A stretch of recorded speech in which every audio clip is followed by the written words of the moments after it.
Okay, so next topic is Kirchhoff's law.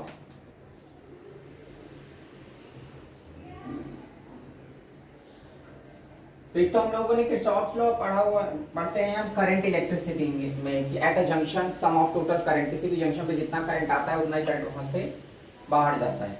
And the second law is what, in a closed loop sum of total potential drop is zero. यहाँ पे हमारा heat में thermodynamics में Kirchhoff's law, according to Kirchhoff's law कोई भी body अगर heat का emission करता है, ठीक है, किसी बॉडी में अगर हम कोई भी बॉडी को हीट करते हैं तो automatically heat flows from high temperature to low temperature. हम नहीं भी चाहेंगे तो भी हीट फ्लो होने लगता है। क्लियर? जैसे अगर हम चाय को मतलब गर्म चाय को रखते हैं तो हम नहीं भी चाहते तो भी वो ठंडी होने लगती है। हम तो मान लो रखे हैं चाय को, हम चाहते हैं लॉन्ग टाइम तक वो गर्म रहे, लेकिन ऐसा होगा नहीं बिकॉज हीट उससे रेडिएशन निकलने लगेगा, रेडिएशन चालू हो जाएगा because heat flows from high temperature to low temperature. So in the form of electromagnetic waves, उस चाय से इलेक्ट्रोमैग्नेटिक वेव्स के फॉर्म में रेडिएशन निकलता है। हम चाहे या ना चाहे, मतलब चाय जब ठंडी हो जाती है तो चाय का अमाउंट नहीं चेंज होता है। ऐसा नहीं कि ठंडी होते होते उससे एनर्जी निकल गई तो उसका अमाउंट कम हो गया, अमाउंट तो अभी भी सेम रहेगा, लेकिन उसमें से हीट लॉस हो गया, हीट रेडिएट हो गया, तो उसकी जो एनर्जी लॉस हुई वो इन द फॉर्म ऑफ हीट हुई, उसका मास में कोई चेंज नहीं आता। सो कोई भी स्टार अगर रेडिएशन करता है या कोई भी हीटेड बॉडी अगर रेडिएशन करता है तो उसका जो इमिशन होता है, emissive power, according to Kirchhoff's law emissive power depend करता है उसके एब्जॉर्प्शन पे, कोएफिशिएंट ऑफ एब्जॉर्प्शन पे।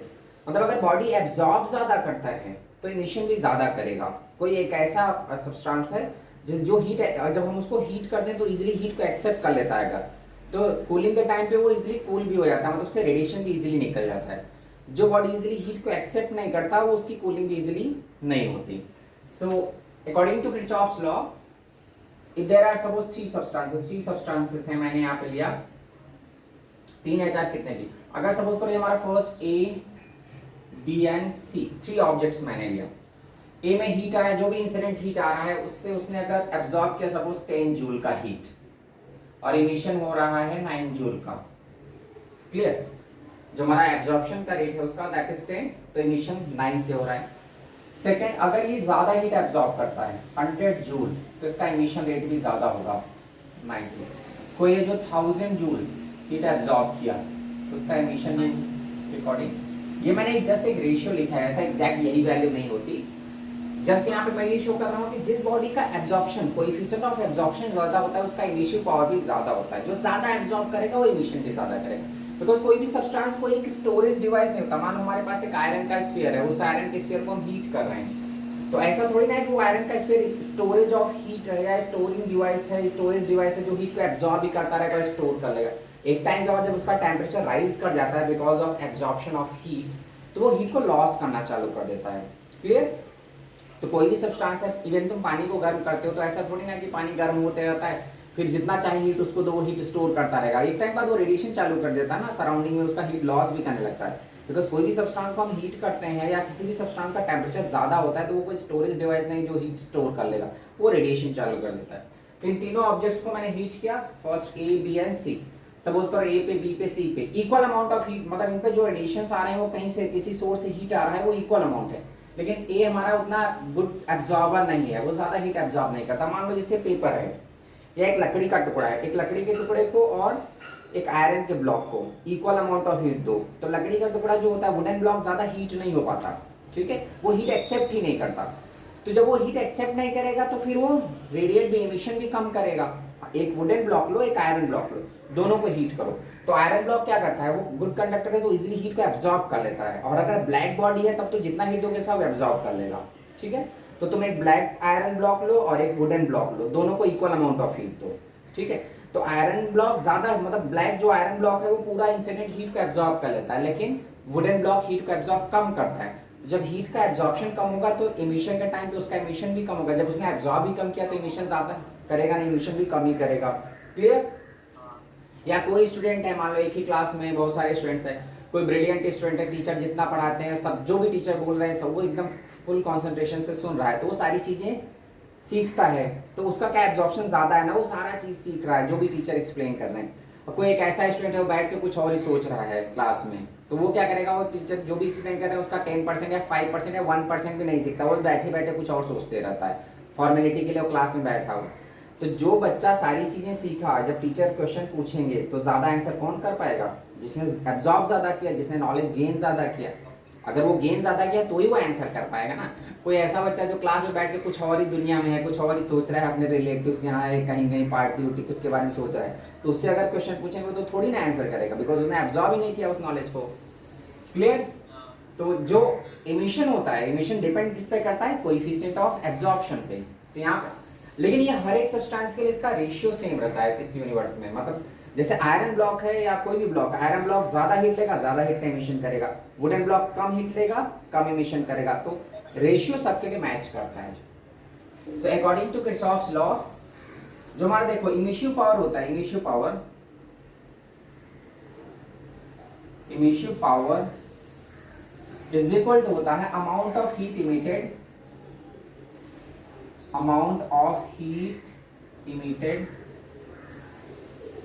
पर unit area per unit time.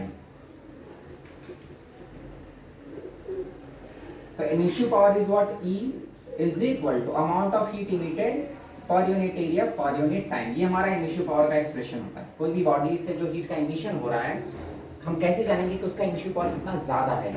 तो it is what? Amount of heat emitted per unit area per unit time. अगर एक छोटे से एरिया में वो ज्यादा हीट का इमिशन कर दे रहा है, इसका मतलब उसका इनिशियल पावर ज्यादा है। मैं दो अलग अलग सब्सटेंसेस मान लो, ये है और ये है, दोनों का एरिया मैंने सेम लिया, इसमें से रेडिएशन निकल रहा है और इसमें से ज्यादा रेडिएशन निकल रहा है, तो इसका मतलब सेकंड का इनिशियल पावर ज्यादा है, फर्स्ट का initial power come. Here it's initial power is E1, here it's initial power is E2। तो ये क्या हो रहा है? E2 is greater than E1। Area मैंने सेम लिया, लेकिन इसमें अगर हम देख रहे हैं amount of heat radiated, amount of heat emitted, तो इसमें ज्यादा है। क्लियर? तो यहाँ पे इसका इनिशियल पावर ज्यादा है सेकंड का। तो initial power is what? Amount of heat emitted per unit area per unit time. अगर मैं इसको A और T को 1 1 कर देता हूँ, A को मैंने 1 मीटर स्क्वायर ले लिया और T को भी 1 सेकेंड ले लिया, so what you can say, E is equal to Q। Initial power is what? the amount of emitted heat per unit area per unit time। इन दोनों को मैंने 1 1 कर दिया, डिनोमिनेटर को 1 कर दिया, so that is what the initial power is। ये तो हमारा इनिशियल पावर हो गया। अब अकॉर्डिंग टू किर्चॉफ्स लॉ, किसी भी बॉडी का जो इनिशियल पावर होता है वो डिपेंड किस पे? डायरेक्टली प्रोपोर्शनल होता है उसके कोएफिशिएंट ऑफ एब्जॉर्प्शन के। Clear? So according to Stefan's law, initial power of an object, sorry according to Kirchhoff's law, according to Kirchhoff's law, initial power of an object is directly proportional to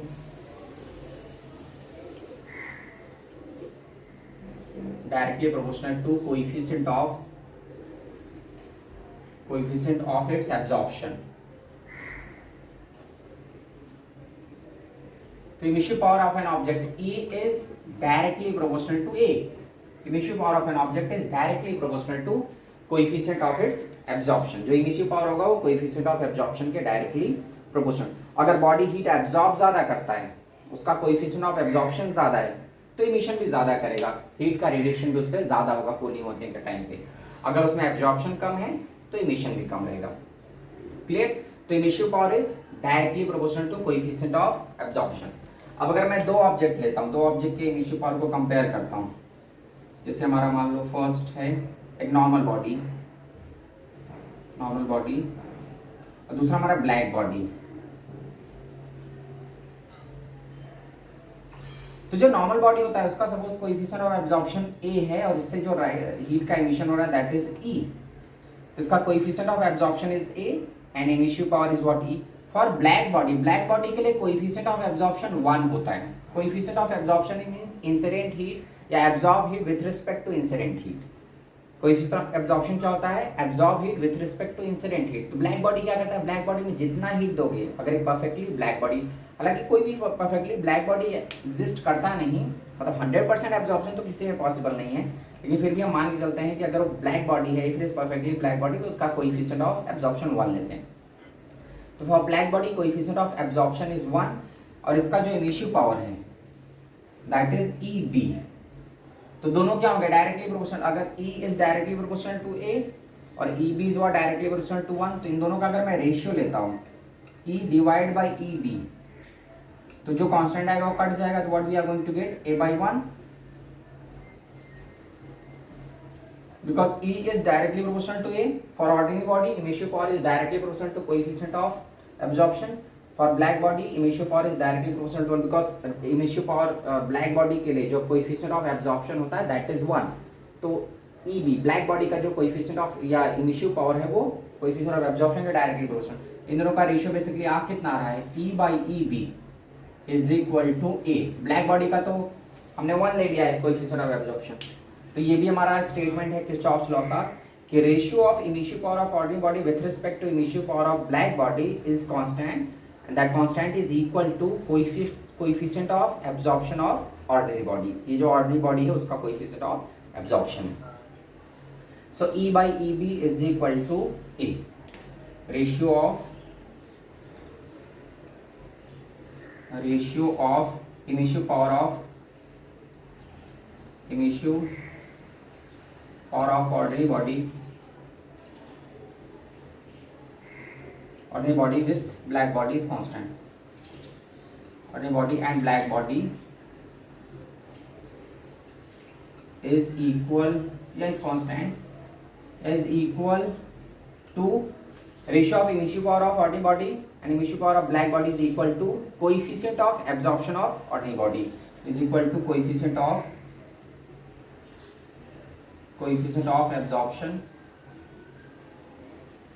of ordinary body. ये simple सा law है कि कोई भी object जितना ज्यादा उसका coefficient of absorption होगा, अगर वो हीट को एब्जॉर्ब ज्यादा कर रहा है तो हीट का इमिशन भी ज्यादा होगा. अब जो एब्जॉर्ब कम करेगा उसमें इमिशन भी कम रहेगा. कोई ऐसा स्टूडेंट जो सीख ही नहीं रहा है, जो क्लास टीचर एक्सप्लेन कर रहे हैं तो उस टाइम वो नहीं फोकस कर रहा है, उस टाइम नहीं ध्यान दे रहा है, तो ऐसा थोड़ी ना कि वो जब टीचर एक्सप्लेन कर रहे हैं तो उस टाइम उसका ध्यान कहीं और पे था, वो सीखा नहीं, बाद में सर क्वेश्चन पूछेंगे तो फटाफट आंसर करते जाएगा. तो ये पॉसिबल ही नहीं है.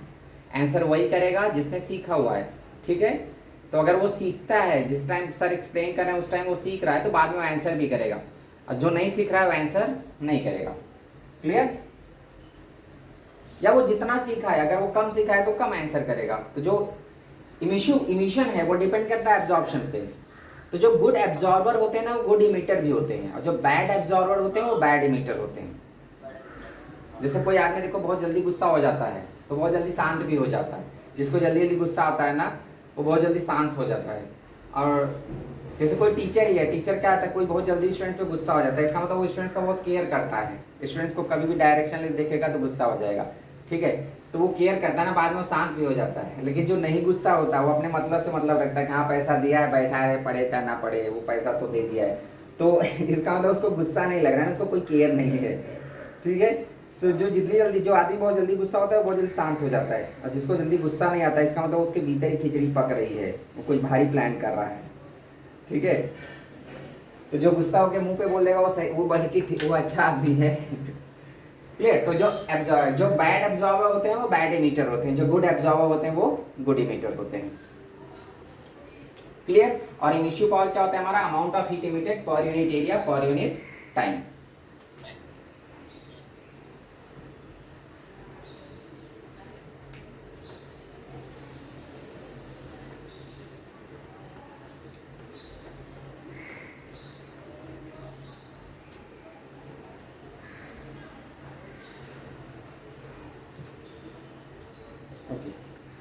चलो यहाँ पे हमारा जो इमिशिव पावर है, इमिशिव पावर का एक्सप्रेशन क्या था, E is equal to amount of heat emitted per unit area per unit time.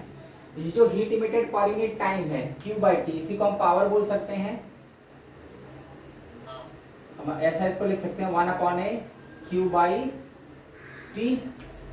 Q/T क्या होता है हमारा, heat upon time, work upon time, this is what power. तो इनिशियल पावर कैसा भी ले सकते हो, पावर पर यूनिट एरिया. और ये बेसिकली हमारा इंटेंसिटी होता है, intensity of radiation, power upon area, intensity of radiation. किसी भी स्टार से जो लाइट निकलती है, किसी भी हीटेड ऑब्जेक्ट से जो लाइट निकलती, तो पावर अपॉन एरिया क्या होता है हमारा, intensity of radiation. That is what initial power is. या इसको ल्यूमिनोसिटी भी बोलते हैं, इज आल्सो कॉल्ड, इसी को बोल सकते हैं इंटेंसिटी इंटेंसिटी ऑफ रेडिएशन, या फिर हम इसी को बोल सकते हैं ल्यूमिनोसिटी।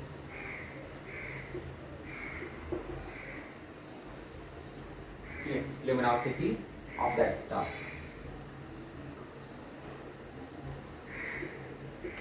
कोई स्टार से अगर लाइट आ रही है उसकी ल्यूमिनोसिटी भी यही होती है। अब मान लो हमारे पास क्वेश्चन ऐसा है कि देयर आर टू ऑब्जेक्ट्स, दो स्टार्स हैं, फर्स्ट का रेडियस r है, सेकंड का रेडियस 2r है, एंड दोनों का जो इंटेंसिटी है, इमिशिव पावर है, वो सेम है। क्लियरली सर, इमिशिव पावर सेम नहीं लेता हूं मैं,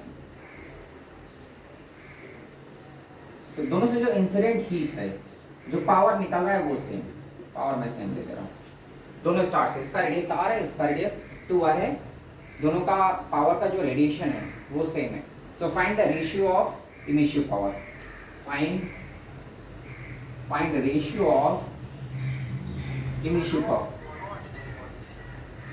हाँ, दोनों ordinary body, find ratio of emissive power. हमको इमिशिव पावर का एडिशन निकालना है। जब ब्लैक बॉडी होगा ना तो ब्लैक बॉडी पर्टिकुलरली मेंशन करते हैं, जब ब्लैक बॉडी नहीं है तो फिर हम ऑर्डिनरी बॉडी लेके चलेंगे।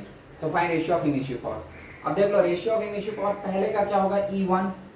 तो जो इमिशिव पावर होता है पावर अपॉन एरिया, मतलब E1 by E2 is equal to, power तो दोनों का सेम है तो हमको पावर पे जाना ही नहीं है, वो तो कट जाएगा, inversely proportional to area A2 by A1।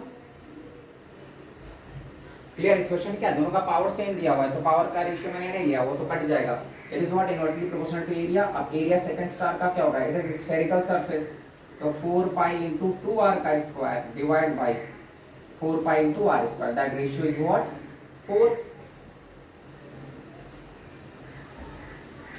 Clear? Spherical surface,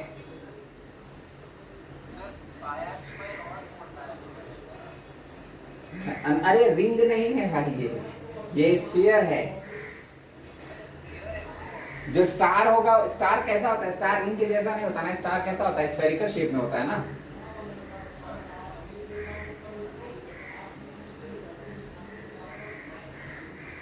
clear?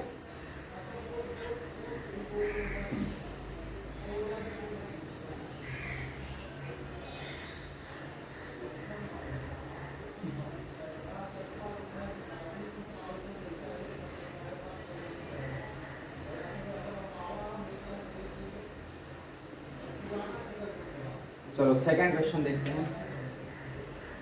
यहाँ पे फिर से दो स्टार मैं ले रहा हूँ, उसमें एक ब्लैक बॉडी है। पहला ब्लैक बॉडी है, रेडियस r, ये पूरा ब्लैक है, ठीक है। There is another star of radius r, ये वो भी, इसका जो पावर का रेडिएशन है that is 4p and the radiation of the power emitted from the second star is just p। So find the coefficient of absorption. इसका coefficient of absorption है, find coefficient of absorption of ordinary star। ordinary star, उस ordinary star का coefficient of absorption निकालना है अपने को। तो मैंने बताया था किरचॉफ्स लॉ के अकॉर्डिंग टू किरचॉफ, ये हमारा क्वेश्चन हो गया। According to Kirchhoff's law, emissive power of ordinary body with respect to emissive power of black body is equal to coefficient of absorption of ordinary star या ordinary body, because black body का तो 1 हो जाता है। तो E by EB, emissive power of ordinary body with respect to emissive power of black body is equal to coefficient of absorption of ordinary body, मतलब यही अपने को निकालना है। तो फिर बेसिकली हमको ये चाहिए, coefficient of absorption of ordinary star, तो A चाहिए। तो अगर इमिशिव पावर का रेशियो निकाल लोगे वही A हो जाएगा, ठीक है। तो A is equal to emissive power of ordinary body, अब इमिशिव पावर ऑफ ऑर्डिनरी क्या होगा, power upon area, that is 4p। Sorry, पहला हमारा ऑर्डिनरी बॉडी का क्या है, P upon area, area is what, 4 pi r square whole divide by emissive power of black body. तो black body का हमारा क्या हो जाएगा, power radiated that is 4p divide by area is 4 pi r square, दोनों का area same है, clear. तो ये कितना रहा है, 1/4। So that is what, coefficient of absorption of 1 से कम ही रहेगा। ब्लैक बॉडी का 1 होता है for any other star, for any other object ये 1 से कम रहता है। तो देखो ब्लैक बॉडी है ना, तो ब्लैक बॉडी ज्यादा। अब यहाँ पे मैं इसका अगर 4p ले लेता ना तो उस केस में क्या होता है, उसका ज्यादा आने लगता है। तो ऐसा हो नहीं सकता, जो ब्लैक बॉडी है वही ज्यादा हीट का रेडिएशन करेगा, because black body is good absorber and good emitter. तो आप कभी अगर ए की वैल्यू 1 से ज्यादा आ रही है, मतलब समझो कहीं पे क्वेश्चन गलत हो गया है, बिकॉज ए की वैल्यू मैक्सिमम कितनी होती है 1, that is for black body, for any ordinary body A is less than 1।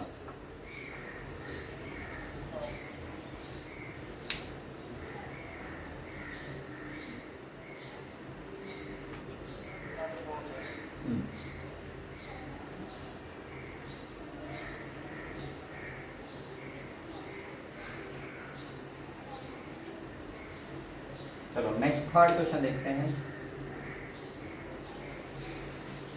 हमारे पास दो स्टार्स हैं, इसका रेडियस r है, इसका रेडियस 2r, दोनों ऑर्डिनरी स्टार्स हैं, और ये दिया हुआ है star 1 and star 2। It is mention कि स्टार 2 की जो ल्यूमिनोसिटी है वो स्टार 1 से 15 टाइम्स ज़्यादा है। Star 2 is 15 times more luminous than star 1।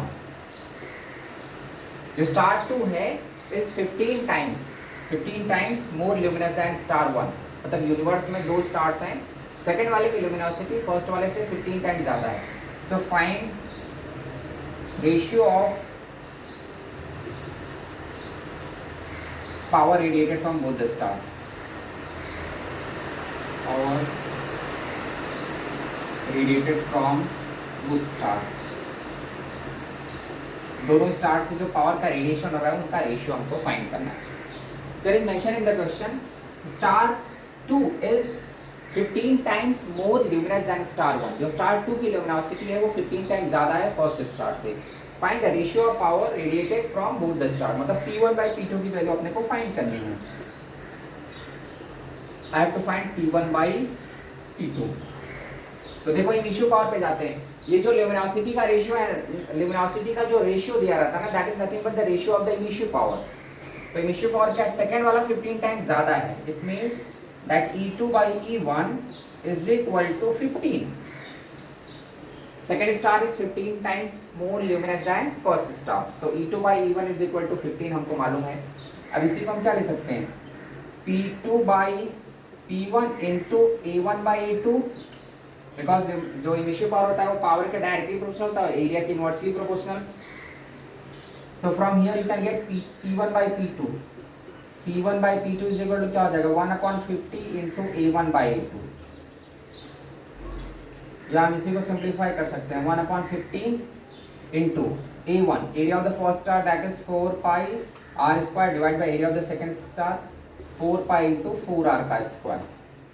तो P1/P2 is equal to 1/15 into 1/16। That is what the ratio of emitted power. Second वाला 15 टाइम मोर ल्यूमिनस, इसका मतलब उससे पावर का रेडिएशन भी ज्यादा होना चाहिए, बिकॉज उसका एरिया भी बड़ा है ना, फिर भी वो ज्यादा पावर रेडिएट कर रहा है।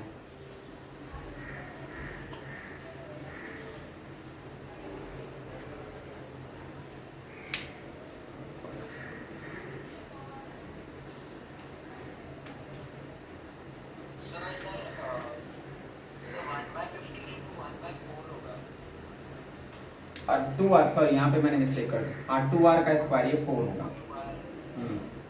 तो 1/60।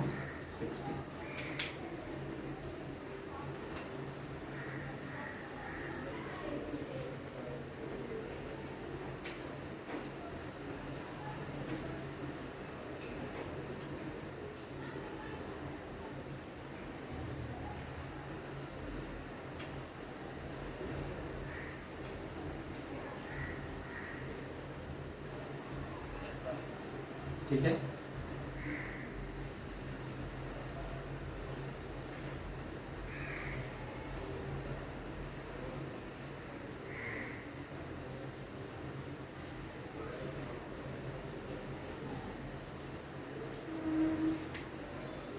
चलो नेक्स्ट क्वेश्चन देखो। हमारा पहला एक ब्लैक बॉडी है, देयर आर 2 ऑर्डिनरी बॉडीज। हमारा ब्लैक बॉडी, हमारा स्टार 1 स्टार 2। फर्स्ट हमारा ब्लैक बॉडी है, then there are 2 stars. Radius इसका मैं आर ले रहा हूँ, रेडियस इसका 2r, here it is of 3r, अलग अलग मैंने रेडियस लिया।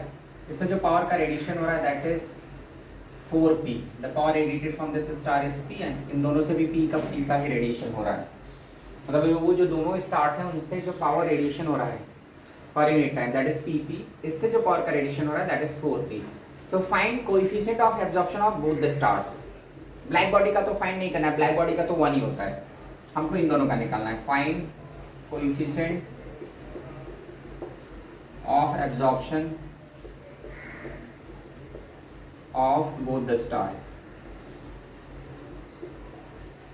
दोनों स्टार्स का कोएफिशिएंट ऑफ एब्जॉर्प्शन, मतलब A1 निकालना है और A2 निकालना है। तो पहले क्या करेंगे, हम ब्लैक बॉडी से कंपेयर कर लो, एक बार ब्लैक बॉडी को स्टार 1 से इक्वेट कर कंपेयर करो, फिर एक बार ब्लैक बॉडी को स्टार 2 से। ब्लैक बॉडी का हमारा कोएफिशिएंट ऑफ एब्जॉर्प्शन क्या होता है 1। तो पहले मैं लिखता हूँ E black body sorry E star 1 E1 divide by initial power of black body is equal to what A1 first. Second case में मैं क्या करूंगा E2 the initial power of the second star with respect to initial power of black body is equal to A2। अब यहाँ से A1, तो A1 की value क्या होगी, इनिशियल पावर क्या होता है, total power radiated per unit area, area इसका क्या होगा 4 pi r square whole divide by, अरे सॉरी ये ब्लैक बॉडी का ऊपर लिख दिया मैंने, ये गड़बड़ कर दिया। पहले P upon 4 pi into 2r का स्क्वायर स्टार 1 का, बिकॉज E1 बाई B, और ब्लैक बॉडी का क्या होगा 4p, इधर 4p मत करो, इसको मैं 16p कर दे रहा हूँ। तो ब्लैक बॉडी का जो power radiation that is 16p, तो क्या हो जाएगा 16p divide by 4 pi r square. Simplify कर लो, p कटेगा, यहाँ पे 4r स्क्वायर आएगा, 4 पाई 4r स्क्वायर और ये r स्क्वायर, वैसे 4p पे भी चल जाता, ठीक है। ये जो 4p था 4p रहने दो, कोई टेंशन नहीं, ठीक है। ये हमारा 4p रहने दो जो स्टार्टिंग में दिया था। तो अब यहाँ पे क्या होगा P upon 4 pi r square, P upon 4 pi r square कटेगा, ये यहाँ से 4 यहाँ से 4, तो 1 अपॉन 8, 4 4 1 अपॉन 16, 1 अपॉन 16। P का कैंसिल हो जाएगा, 4 पाई r स्क्वायर कैंसिल हो जाएगा, इसका 4 इस 4 से मल्टीप्लाई होगा, तो we are going to get 1 upon 16। In the similar way में हम ब्लैक बॉडी को कंपेयर करेंगे सेकेंड स्टार से। तो अब फिर again A2 is equal to E2 हमारा कितना है P upon 4 pi 9r square divide by 4p upon 4 pi r square, cancel करोगे तो A2 की वैल्यू आ जाएगी 1 अपॉन 9 इंटू 4 दैट इज 36। ये 9 आएगा, इस 4 से मल्टीप्लाई होगा, we are going to get 1 upon 36।